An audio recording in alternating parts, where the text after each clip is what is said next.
오늘 옆에 있는 분들에게 오늘 좀 이렇게 인사했으면 좋겠는데요.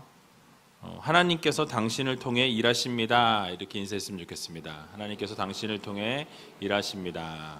예. 여러분, 하나님께서 여러분 통해서 일하시기 원하십니다. 아멘입니까? 예, 아멘.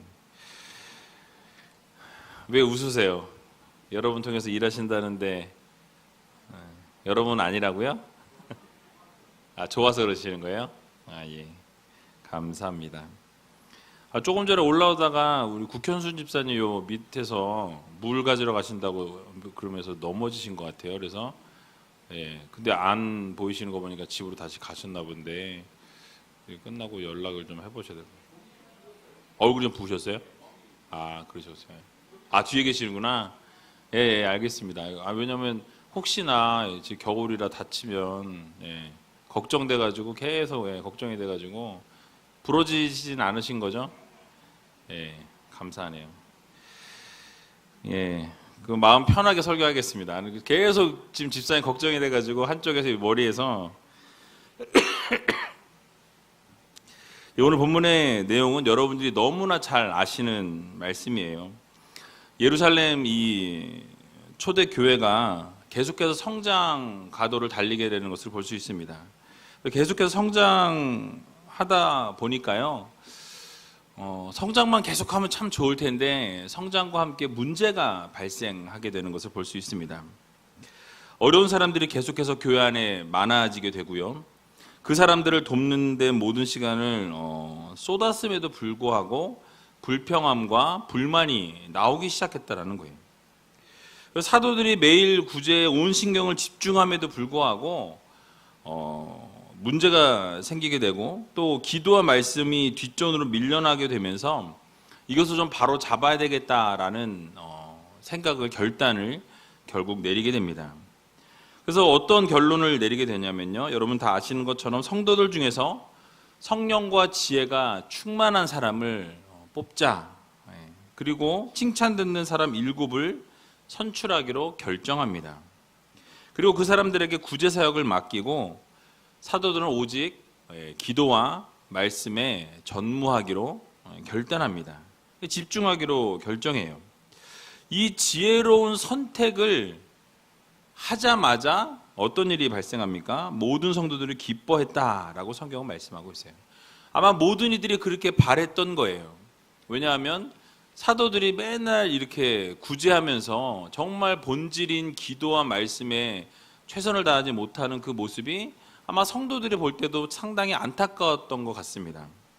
그래서 이 지혜로운 선택을 하게 되니까 모든 성도들이 기뻐하였다라고 말씀하면서 이 믿음과 성령이 충만한 7 지사를 세웠더니 하나님의 말씀이 어떻게 됐다고요? 왕성케 되었다라고 말씀합니다. 그리고 엄청난 부흥의 역사가 일어나게 되었다라는 거예요. 예루살렘의 제자의 수가 급속하게 증가했고 놀라운 성장을 가져오게 되었습니다. 이것이 오늘 본문 전체의 내용인데요. 그렇다면 이 본문 안에서 우리가 좀 살펴볼 내용, 특별히 하나님께서 깨닫게 원하시는 것이 무엇인지 좀 생각해 보도록 하겠습니다. 오늘 본문 1절을 보게 되면 이렇게 먼저 말씀을 시작합니다. 우리 같이 한번 1절을 읽어보도록 하겠습니다. 그때 제자가 더 많아졌는데 헬라파 유대인들이 자기의 과부들이 그 매일 구제에 빠짐으로 히브리파 사람을 원망한대. 아멘. 자, 원망했다라고 말씀하고 있어요. 먼저 예루살렘 초대교회의 가장 큰 특징 중에 하나를 꼽으라고 한다면 여러분 바로 구제를 많이 했던 교회입니다. 그리고 복음 전파를 상당히 이렇게 원활하게 아주 힘있게 전했던 교회였다라고 말씀드릴 수 있습니다. 그런데 이 예루살렘 초대교회 성도들이요, 여러분들이 계속해서 사도행전 말씀을 쭉 들어오시면서 아시는 바와 같이 자기 재산을 다 팔아서 그 나온 것을 이 교회에다 헌납하고 그리고 신앙 공동체가 함께 그것을 가지고 생활하는 그런 일들이 일어나게 되었습니다. 근데 이 예루살렘 초대교회의 바깥에 있는, 그러니까 믿지 않는 사람들은요, 그 모습을 보니까 어떨까요? 상당히 도전이 되었어요. 또 그것을 보면서 칭찬하였고 또 그것을 보면서 은혜가 넘쳤습니다. 근데 하지만 이런 예루살렘 교회가 이렇게 계속 성장하고 부흥하다 보니까 앞에서 잠깐 말씀드린 것처럼 이제는 내적인 갈등이 시작되어집니다. 여러분, 무엇이냐면 사람이 모인 곳에는요 언제나 어려움이 생긴다라는 거예요. 교회도 사람이 모여서 만들어진 이 공동체다 보니까 정말 서로 은혜로 가면 참 좋겠는데 이 교회 안에도 문제들이 발생한다라는 거예요. 이 예루살렘 교회의 문제는 무엇이었냐면 구제 사업에 대한 말썽이 생겼습니다. 그 당시에 예루살렘 교회 내에서 이 히브리파 사람하고 이 헬라파 사람들의 이런 분쟁 아닌 분쟁이 일어났어요. 왜 일어났느냐? 이 본토에서 자라서 성장해서 본토 말을 하는 이 히브리 사람들, 이 성도들과 외국에서 태어나서 성장하다가 귀국해 헬라어를 쓰고 있는 이 헬라파 성도들이 이 교회 안에서 공존했다라는 거예요. 그러니까 쉽게 말하면 여러분 이런 거예요. 우리가 지금 한국말을 다 쓰고 있는데 이 옆에 예를 들어서 공장이 하나 생겨가지고 이 동남아에 있는 분들 중에 예를 들어 필리핀 분들이 한 100명이 여기서 일을 하면서 예배를 드리게 이 가운데 100명이 매주 예배를 드리러 온다고 상상을 해보시기 바랍니다. 그러니까 반은 필리핀 사람이에요. 수요 예배. 반은 우이 제일교회 성도들이에요. 그럼 여러분 언어가 어떨까요? 쉽진 않겠죠. 근데 그런 상황이었어요. 그런데 이 히브리파 유대인 성도들이었던 이 헬라파 이 성도들이 서로 이렇게 배타적으로 이렇게 서로 자기 것만 챙기고 서로 이렇게 이해주지 못하는 모습이 있었다라는 거예요. 즉 구제 사역을 할 때 본토 그 히브리파 출신들의 사람들 중심으로 이 구제 사역이 돌아가다 보니까 혜택이 누구에게 안 돌아갔을까요? 헬라파 사람들에게 혜택이 돌아가질 않는 거예요. 그래서 이 히브리파 과부를 중심으로 돌보다 보니까 이 헬라파 유대 성도들, 특히 그 과부들에게 불평이 생기고 원망이 생기게 되었다는 것입니다. 왜냐하면 그 헬라파 유대인 출신의 과부들이 이 교회의 이 구제에서 그 명단이 자꾸 빠지는 일이, 제외되는 일이 자꾸 생겼다라는 거예요. 여러분 어떻게 보면 이것은 보면 팔이 안으로 굽는 것과 마찬가지라고 저는 생각합니다. 왜냐하면 히브리파 사람들이 교회의 그 중심을 이루고 있었다 보니까 나중에 들어온 이 헬라파 사람들과의 그런 마찰이 있을 수밖에 없는 거예요. 그런데 이런 문제를 자꾸 부딪히다 보니까 이 사도들이 어떻게 결론 내립니까? 이 행정적인 것에 본인들이 너무 시간을 많이 썼고 거기에 계속 일을 감당하다 보니까 결코 그 부분을 자기들이 해결할 수 없는 것을 깨닫게 됩니다. 그래서 폭발적으로 이 부흥과 이런 것들을 가져왔지만 더 바른 행정을 위해서 본인들이 이것들을 다 내려놓기로 결정했다라는 거예요. 여러분 근데 여기서 하나 깨달아야 될 것이 무엇입니까? 바로 하나님이 기뻐하시는 교회는요, 교회 안에 원망이나 불평이나 불협화음이 없어야 한다라는 거예요. 물론 사람이 모인 곳이기 때문에 불평이 있을 수 있어요. 원망이 있을 수 있습니다. 불협화음이 있을 수 있다라는 거예요. 왜냐하면 서로 다른 의견을 가지고 있고 서로 다른 생각을 가지고 있기 때문에 서로가 의견을 제시하다 보면 문제가 없을 수는 없습니다. 하지만 우리가 깨달아야 되고 분명히 기억해야 될 사실은 무엇이냐? 교회는 예수를 머리로 하는 공동체라는 거예요. 세상에 있는 그런 단체와는 완전히 다른 성격의 공동체라는 것을 여러분 기억하시기 바랍니다. 그리스도 안에서는요, 모두가 한 형제고 모두가 한 자매입니다. 그래서 옆에 있는 사람이 나와 피가 한 방울 섞이지 않았지만 그 사람이 나의 형제요 한 자매라는 사실을 여러분들 모두 기억하시기 바랍니다. 이거 무엇입니까? 바로 예수 그리스도 안에서 한 공동체 된 사람들이라는 거예요. 그래서 한 형제고 한 자매라는 거예요. 서로 사랑으로 감싸 안아주고 섬겨주는 것이 바로 바른 교회의 모습이라는 것입니다. 그래서 이 성도들 안에서 모든 일이 원망과 시비가 없어야 한다는 거예요. 여러분 교회 일을 하다 보면 원망이 생길 때가 있죠? 없으세요? 다들 즐겁고 행복하게 원망과 불평이 없이 사역을 하고 계시나 봅니다. 저는 원망이 있어요. 불평도 있고. 그런데 그럼에도 불구하고 하나님께서 이 모임의 이 공동체의 중심이기 때문에 그 어려움과 원망이나 불평이 있을지라도 그 모든 것을 주님 안에서 우리가 서로 품고 이해하고 감싸주며 그 모든 것들을 뛰어넘을 수 있는 그런 믿음의 소유자들이 다 되시기 바랍니다. 그래서 날마다 모일 때마다 불평하기 시작하면요, 교회 안에 어둠의 세력들이 가득하게 될 수밖에 없다라는 거예요. 결국 하나님의 영광을 가리게 되어 있습니다. 시험 들었다라는 말과 섭섭하다라는 이 말이 아주 교회 안에서는 아주 이게 아주 복잡 미묘한 힘든 그런 말이 된다라는 거예요. 시험 들다 보면 원망하고 불평하게 되고 섭섭하게 되면 이 섭섭마귀가 이 마음속에 싹 들어와 가지고 모든 게 다 섭섭한 거예요. 하나서부터 열까지 다 섭섭해요. 그러니까 교회에도 막 맨날 원망하고 불평하게 되는 것입니다. 사단이 좋아하는 일들이 결국 교회 안에 넘쳐나게 될 수밖에 없다라는 거예요. 사단이 좋아하는 게 뭡니까? 서로 시기하고 질투하고 미워하고 원망하고 불평하고 안 좋은 이야기만 계속 하는 거를 사단은 보면서 어떻게 할까요? 역시 이렇게 기뻐한다라는 것입니다. 그러므로 사랑하는 의지의 성도 여러분, 혹시라도 원망할 일이나 불평할 일이 있으실지라도 교회를 분열하게 하는 일이 없도록 여러분 최선을 다하시기 바랍니다. 결국 불평과 불만은 끝이 없어요. 불평은 불만을 가져오게 되고요, 원망은 원망을 또 가져오게 되어 있습니다. 불평하게 되면 계속 불평이 나오게 되어 있어요. 결국 교회를 분열하게 된다라는 이 사실을 여러분 기억하시면서 우리가 원망하기보다 불평하기보다 서로가 한 형제요 한 자매요 예수 그리스도 안에서 하나임을 여러분 기억하셔서 날마다 하나님 앞에 기쁨과 영광을 올려드릴 수 있는 저와 여러분들이 다 되시기를 주님의 이름으로 간절히 축원합니다. 빌립보서 2장 2절에서 4절 말씀을 보게 되면요, 이렇게 말씀합니다. 마음을 같이하여 같은 사랑을 가지고 뜻을 합하며 한 마음을 품어 아무 일에든지 다툼이나 허영으로 하지 말고 오직 겸손한 마음으로 각각 자기보다 남을 낮게 여기고 각각 자기를 돌아볼 뿐더러 또한 각각 다른 사람들의 일을 돌아보아 나의 기쁨을 충만케 하라. 아멘.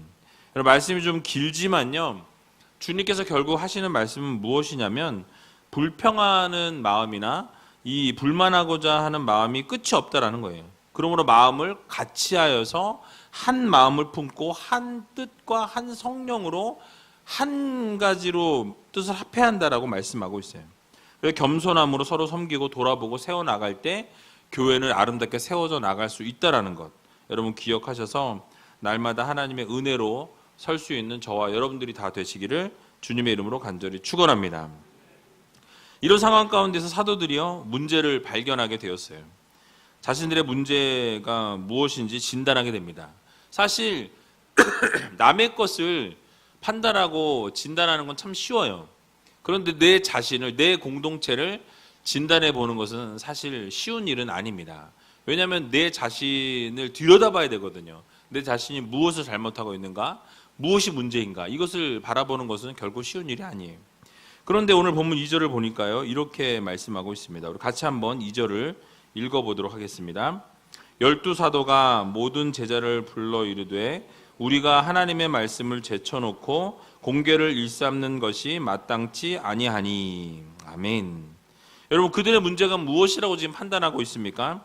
바로 하나님의 말씀을 제쳐놓고서 이 공개를 일삼는 것, 구제를 지금 집중하는 이것은 문제라는 것을 이들이 깨닫게 되었다라는 거예요. 즉 사도들이 구제와 같은 이 교회의 행정적 업무에 밀려서 이제 그들의 본연의 임무인 복음 전파의 사명, 또 기도하는 사명, 말씀 전하는 이 사명을 감당하지 못할 수밖에 없는 이런 상태에 놓인 것을 깨닫게 됩니다. 이에 사도들이요 행한 것이 무엇이었습니까? 바로 이들이 이것을 내려놓자라는 거예요. 이 모든 것을 내려놓고 기도와 말씀에 전무해야 되겠다라고 판단했다라는 거예요.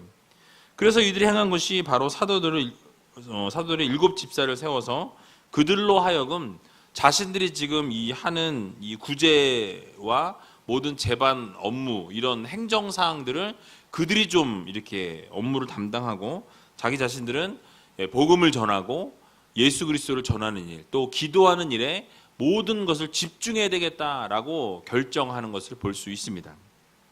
여러분, 여기서 우리는 한 가지 사실을 깨달아야 합니다. 말씀과 기도가 없는 이 구제는요, 교회의 본질을 흐리게 만든다라는 사실을 여러분 기억하시기 바랍니다. 여러분, 우리는 무엇이 우선순위인지 헷갈려서는 안 된다라는 거예요. 행정적인 것을 우선시하다 보면 본질이 흐려질 수 있을까요, 없을까요? 있습니다. 물론 구제 사역을 하지 말라는 게 아니에요. 여러분, 오해하시면 안 돼요. 구제 사역은 필요합니다. 해야 돼요. 하지만 말씀을 제쳐놓고 말씀을 뒷전으로 하고 그리고 구제 사역이나 이런 행정에 집중하는 것은 교회가 사회 봉사단체로 전락할 수 있다는 거예요. 요즘에 수많은 교회들이 사회 참여, 사회 봉사를 외칩니다. 참 많이 있어요. 물론 필요합니다. 그러나 교회는 말씀이 살아 움직여야 하는 단체라는 것을 여러분 기억하시기 바랍니다. 말씀을 위해 모인 공동체예요. 기도하기 위해 모인 공동체입니다. 이 본질적인 것이 흐려지고 본질적인 것을 내려놓고 다른 것을 자꾸 집중하다 보면 어떤 일이 생기죠? 정말 본질이 다 흐려지게 되어 있다는 사실이에요. 교회는 말씀이 살아 움직이는 공동체가 되어야 합니다. 우리나라 초기 선교의 역사를 보게 되면요, 외국 선교사들이 우리나라에 와서 전도 사역과 함께 구제 사역을 참 많이 했어요. 수많은 학교나 병원들이 그들에 의해서 세워졌습니다. 하지만 시간이 흐른 뒤에 이 선교의 목적으로 세워졌던 병원이나 학교가 여러분 어떻게 변질되었습니까? 하나님의 말씀은 온데간데 없어졌어요. 온데간데 없습니다. 이제는 사회의 한 이익단체로 변질이 되어졌다는 거예요. 자신의 이익만을 추구하는 단체로 바뀌었다는 거예요. 이유가 무엇입니까? 그 안에 말씀이 사라졌기 때문에 그렇습니다. 말씀이 말씀되어서 그 말씀이 선포되어질 때 그 말씀은 진실한 말씀이 될 수 있는데, 그 말씀이 살아있지 못하다 보니까 문제가 발생하게 되어 있다는 거예요. 여러분, 교회는요, 교회의 본질은 기도와 말씀입니다. 이 기도와 말씀이 교회 안에서 움직여지지 못하게 된다면 여러분, 교회는 교회로서의 기능을 할 수가 없다라는 것을 여러분 기억하시기 바랍니다. 교회 안에 교제가 있어야 돼요. 프로그램 중요합니다. 구제도 중요합니다. 사회 참여 중요하다라는 거예요. 그러나 말씀과 기도가 살아있지 못한 교회는 그 모든 것이 아무 소용이 없다라는 거예요. 말씀과 기도가 중심이 되지 못하는 사회 참여나 말씀과 기도가 중심이 되지 못하는 어떤 교제도 구제도 그것은 아무런 것도 되어지지 못한다는 것을 여러분 기억하시기 바랍니다. 요즘 한국교회 교육을 보게 되면요, 성경 공부가 언제부턴가 사라지는 것을 보게 됩니다. 프로그램이 그 자리를 다 대처해버렸어요. 말씀이 사라지고 있습니다. 성경 공부하는 거 애들이 너무 싫어해요. 그러나 이러한 흐름은 교회에 엄청난 어려움을 가져다 주게 될 것입니다. 그러므로 말씀이 중심이 되어야 된다는 거예요. 여러분, 기도가 중심이 되어야 합니다. 목장 모임에서도요, 반드시 이 말씀이 중심이 되어야 된다는 거예요. 제가 이 목장 모임 하실 때 꼭 나누시라고 말씀을 드렸는데, 또 이 나누다 보면 문제가 뭐가 되냐면 이 세상적인 이야기만 또 나누는 경우들이 있어요. 그러니까 말씀이 어떻게 나의 중심이 되어서 말씀이 어떻게 나를 이끌어가고 그 말씀을 통해서 어떻게 은혜 받았고 그 말씀을 통해서 어떻게 내가 살았는지 몸부림쳤는지 이런 이야기를 해야 되는데, 그런 이야기를 다 이렇게 걷어내고 내가 한 주 동안 뭐 아들네 집에 가서 어떻게 했고 딸네 집에서 어떻게 했는데 어떻게 해서 상처받았고 어떻게 해서 아팠고 힘들었고 이런 이야기만 하다가 끝난다라는 거죠. 여러분, 그것은 하나님이 기뻐하시지 않습니다. 말씀을 잃어버린 교회는요, 교회의 생명과 본질을 상실한 세속적인 기관이 될 수밖에 없다라는 것 여러분 꼭 기억하시기 바랍니다. 그래서 제가 목장에서 말씀을 나누라는 건요, 이 나눔이 필요하다라는 그 밑바탕의 본질의 가장 밑에 깔려 있어야 될 것은 말씀이에요. 말씀을 나누라는 거예요. 그 말씀의 경험을 나누시라는 거예요. 세상적인 이야기, 나의 그 인간적인 경험을 나누라는 말씀이 아니라 말씀이 기초된 나의 삶에서 우러나온 것들을 나누라는 말씀인 거예요. 그래서 목장 모임에도 반드시 말씀이 중심이 되어야 한다는 것입니다. 그리고 그러므로 말씀과 기도에 생명을 걸 수 있는 우이제일교회 성도님들이 다 되시기를 주님의 이름으로 간절히 축원드립니다. 옆에 있는 분들에게 말씀에 생명을 겁시다 이렇게 한번 말씀해 주세요. 기도에 생명을 겁시다. 이제 예루살렘 초대교회의 문제를 해결하기 위해서 이 지혜로운 이제 임명을 하는 것을 볼 수 있습니다. 오늘 본문 3절과 4절을 보니까요, 이렇게 말씀하고 있어요. 우리 3절과 4절을 같이 읽어보도록 하겠습니다. 형제들아, 너희 가운데서 성령과 지혜가 충만하여 칭찬 듣는 사람 7을 택하라. 우리가 이 일을 저희에게 맡기고 우리는 기도하는 것과 말씀 전하는 것을 전무하리라 하니. 아멘. 여러분, 사도들이 기도하는 것과 말씀 전하는 것에 완전히 집중하기 위해서 지혜로운 선택을 했다라고 성경은 말씀합니다. 무엇을 선택했습니까? 바로 성령과 지혜가 충만하여서 칭찬 듣는 7 집사를 세웠다라고 말씀하고 있어요. 여러분, 그들에게 이 구제하는 일을 그들에게 맡기자라고 그들은 결정합니다. 사도들이 해야 할 이 일들을 대신해 줄 수 있는 사람을 택했다라는 거예요. 여러분, 지혜가 필요했습니다. 그런데 그들이 그 아무나 뽑은 것이 아니라는 거예요. 그 7 집사를 선택할 때 기준을 가지고 있었다라는 것입니다. 그 기준이 무엇입니까? 3가지 기준이 있었는데요. 첫 번째 기준은 성령이 충만한 사람이었다라는 거예요. 성령이 충만한 사람. 여러분, 성령이 충만하다는 것은 무엇입니까? 늘 하나님과 교제하는 사람이라는 거예요. 하나님과 늘 대화하는 사람이라는 것입니다. 늘 기도하는 사람이라는 거예요. 교회의 주인 대신 성령의 뜻을 따라 순종하는 사람이었다라는 거예요. 바로 예수 그리스도의 말씀대로 순종하는 삶을 사는 자가 바로 성령 충만한 사람이라는 것을 여러분 기억하시기 바랍니다. 뭐 성령 충만하다고 해서 막 이러고 막 이런 게 성령 충만한 게 아니에요. 여러분, 성령 충만한 거는 하나님과 나와의 인격적 교제를 가지고 있느냐, 정말 하나님과 늘 함께하고 있느냐, 내 뜻을 드러내는 것이 아니라 하나님이 원하시는 대로 그 뜻대로 살아가기 위해 몸부림치는 삶을 살고 있느냐, 이러한 삶을 살아가고 또 하나님과 동행하고 하나님께 간구하고 하나님 말씀에 순종하느냐, 이것이 바로 성령 충만한 삶을 사는 자들의 모습이라는 것입니다. 여러분들 성령 충만하다라 그러면 막 이렇게 떨고 이거랑 동일시하는 분들이 자꾸 있어요. 그렇지 않아요. 여러분, 성령 충만한 것하고 손 떠난 거하고는 상관없어요. 성령 충만한 것은 뭐냐면 하나님과 늘 함께하는 삶을 사느냐, 하나님과 늘 기도하고 나와 하나님과의 그 교제가 인격적인 교제와 만남이 있느냐, 그리고 내 뜻과 내 무엇을 드러내는 삶이 아니라 하나님의 뜻을 드러내고 하나님 말씀하시면 내 뜻은 없애고 내 뜻은 죽이고 성령의 뜻대로 살아가는 그런 사람이 진짜로 성령 충만한 사람이라는 거예요. 여러분, 겉으로 보여지는 게 성령 충만한 게 아니에요. 그 내면이 정말 하나님과 함께하는 삶을 살아가는 것이 실제로 성령 충만한 삶을 살아가는 것이라는 것을 여러분 모두 기억하시기 바랍니다. 그래서 겉으로 드러나는 삶이 아니라 정말 하나님과 인격적으로 만나는 그런 삶을 살아갈 수 있는 성령 충만한 여러분들이 다 되시기를 주님의 이름으로 간절히 부탁드립니다. 두 번째로는요, 지혜가 충만한 사람을 뽑았다라고 말씀합니다. 여기서 지혜는요, 머리가 막 팍팍 돌아가는 그런 인간적인 지혜를 말씀하고 있지 않습니다. 그러니까 사람의 지혜를 말하는 게 아니에요. 하나님의 이 말씀을 잘 알고 또 하나님의 사랑을 잘 알고 하나님의 진리의 말씀을 잘 이해하는, 그러니까 모든 것이 다 하나님의 이 포커스가 다 맞춰져 있는 거예요. 모든 게 다 집중이 하나님께 되어져서 하나님 말씀으로부터 지혜를 얻어내는 삶을 살아가는 사람을 말하고 있는 거예요. 그래서 모든 사랑과 진리를 하나님의 말씀으로 이해하고 풍성한 사랑과 선악을 분별하는 지혜를 가지고 있는 자, 그런 자를 바로 이 사도들이 뽑아냈다라는 것입니다. 또 한 가지는요, 칭찬 듣는 사람을 택하라라고 말씀했습니다.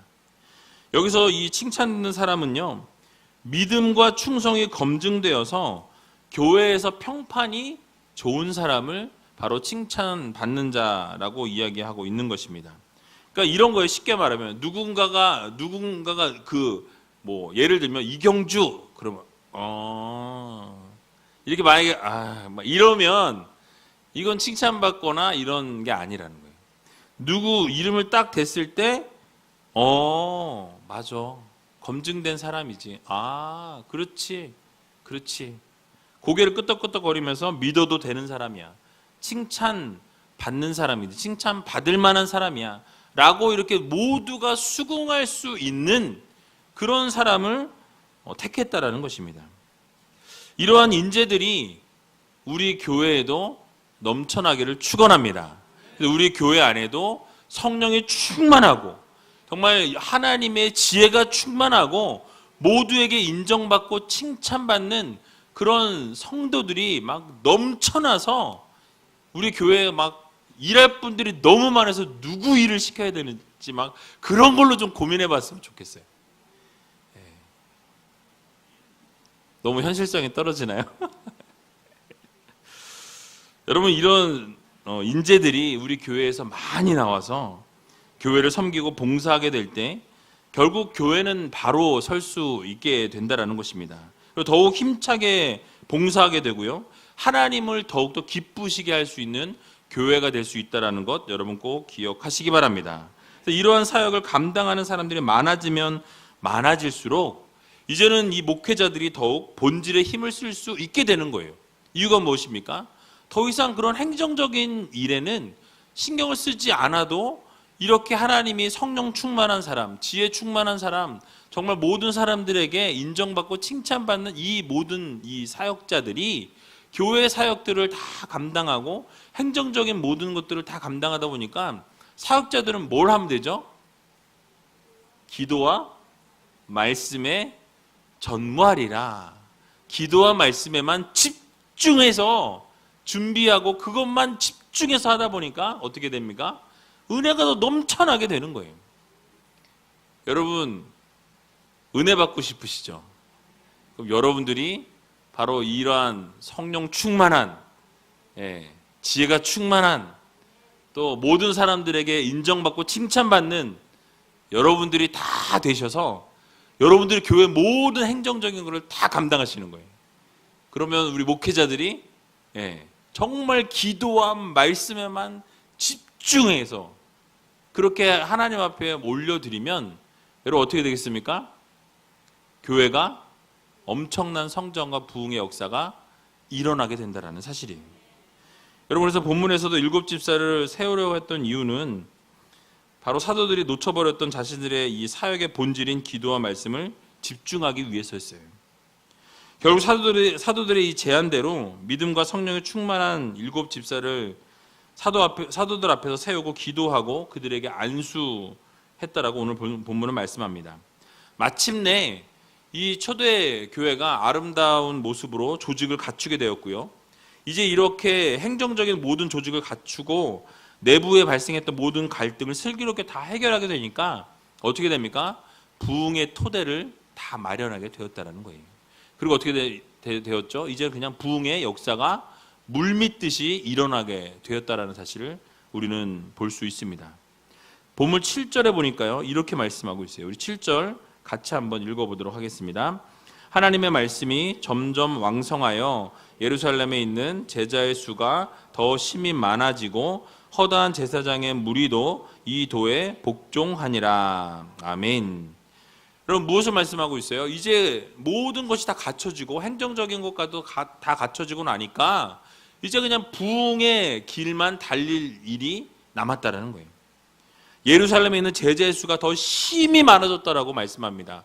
몇 명이 늘어났는지 알 수 없지만 기록을 보면 수만 명이 예수 그리스도를 믿는 자들이 있었다라는 기록이 있습니다. 그래서 이 7 집사를 세워서 그들로 하여금 구제의 일과 행정적인 일들을 하게 하고 본질인 이 기도와 말씀에 전념하게 될 때 결국 하나님의 말씀이 왕성하게 되고 이 하나님의 말씀을 통해서 예루살렘에 수많은 제자들이 넘쳐났다라고 성경은 우리들에게 교훈하고 있는 것입니다. 여러분, 이것을 가능하게 한 것이 무엇입니까? 모든 박자가 다 맞아 떨어졌다라는 거예요.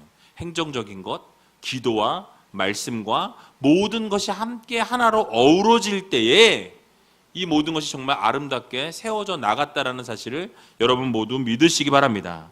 사도들이요, 이제 말씀과 기도에 집중하게 되었고, 또 교회에 필요한 행정적인 일은 7 집사를 통해서 다 진행되어질 때 복음은 완전하게 완벽하게 선포되고 전도되고 기도하고 모든 것이 완전히 이루어졌다라는 거예요. 여러분, 우리 우이젤교회에도 앞으로 이렇게 지혜로운 선택을 해야 할 때가 참 많이 있을 줄로 압니다.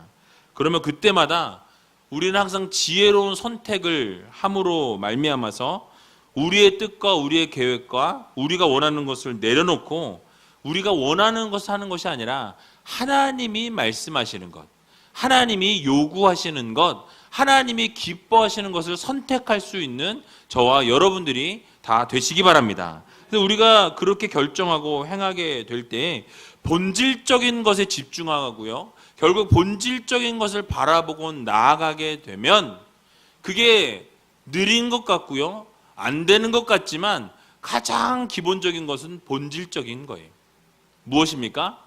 기도와 말씀. 이 기도와 말씀에 우리가 최선을 다하면 반드시 성장하고 성공한다는 것을 여러분 모두 기억하시기 바랍니다.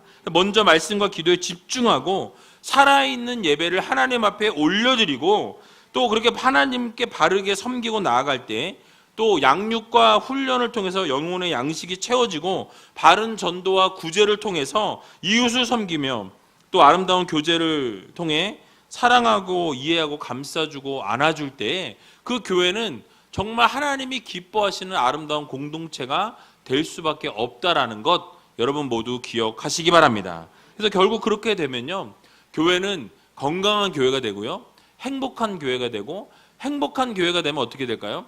주변에 많은 사람들이 나도 행복해지고 싶다, 교회에 오게 되는 거예요.